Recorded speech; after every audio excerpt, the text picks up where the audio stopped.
What happens when one of music's most timeless innovators skips the hype and gives fans a gift straight from the heart? Pharrell Williams decided to find out, and the result was one of the most surprising drops of 2024. Let's talk about it.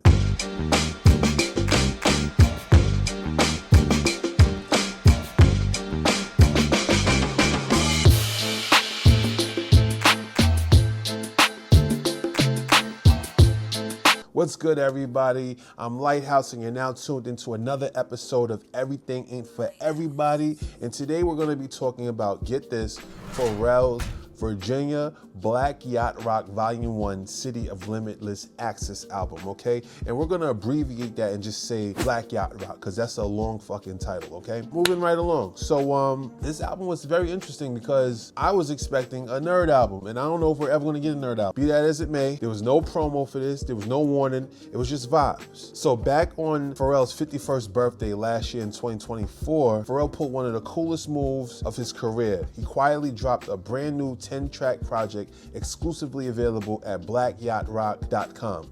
No DSPs, no big social media campaign, just a sleek website with song lyrics and album cover and pure music for the fans who were paying attention. The details of the time were fuzzy. Judging by the cover art, the project appeared to be called Black Yacht Rock Volume 1 City of Limitless Access and possibly credited to a group called Virginia, or maybe Virginia was just part of the title. In true Pharrell fashion, he left it open to interpretation. One thing that was unmistakable was how Pharrell's voice floated over the whole project, even if his name never appeared in the metadata. There was no formal credits, no marketing blitz, but the music world noticed.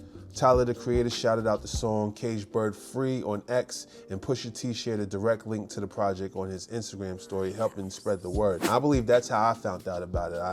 I saw Pusha T send the link, and I was like, oh wait, what? there's a Pharrell album being dropped?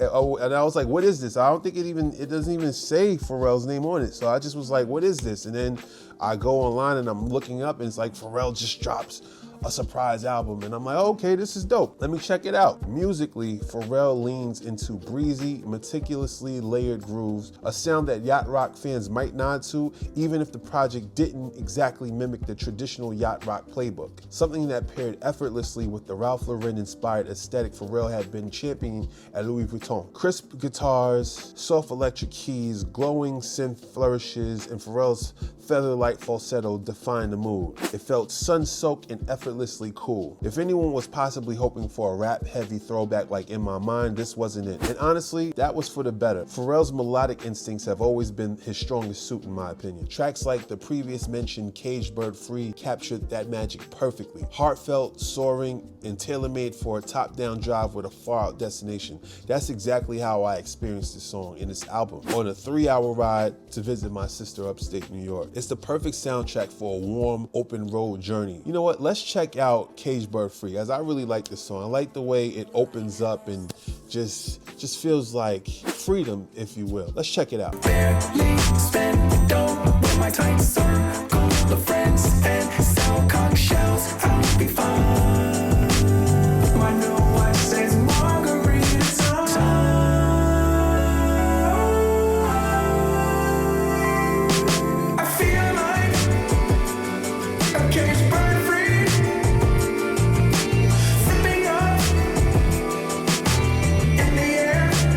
Initially, the title Black Yacht Rock made me think it was going to be something different, maybe something closer to Steely Dan or Michael McDonald, but the project flipped my expectations in the best way possible. It didn't sound like classic yacht rock at all. It sounded like Pharrell crafting a new lane entirely with something unmistakably his own. For a lifetime Star Trek adherent, you see me right here?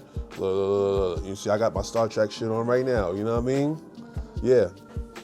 We've been doing this, right? I had hoped that we would get another N.E.R.D album, but you know, with all the news surrounding the Neptunes and the name and all that, it might not happen, and that's sad. But this is bittersweet because we actually get to hear Pharrell do something that, you know, didn't seem contrived. It didn't seem like it was any sort of pressure. It just seemed like he was just sharing some good tunes, you know what I mean? And it was very cohesive. Everything sounded the same. It wasn't really far out and far reaching. It was just like, it's cool, you know what I mean? And I appreciated this shit, you know? This album was like a reminder of the N.E.R.D flavor that we love, even if a full reunion with Chad and Shay Haley feels like a long shot. But with this album, Pharrell proved once again why he remains one of music's most enduring and adventurous spirits.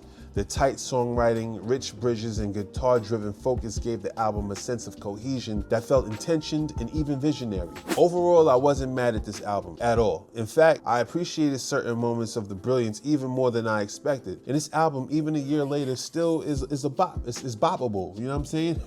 Made a new word there, it's boppable. Boppable.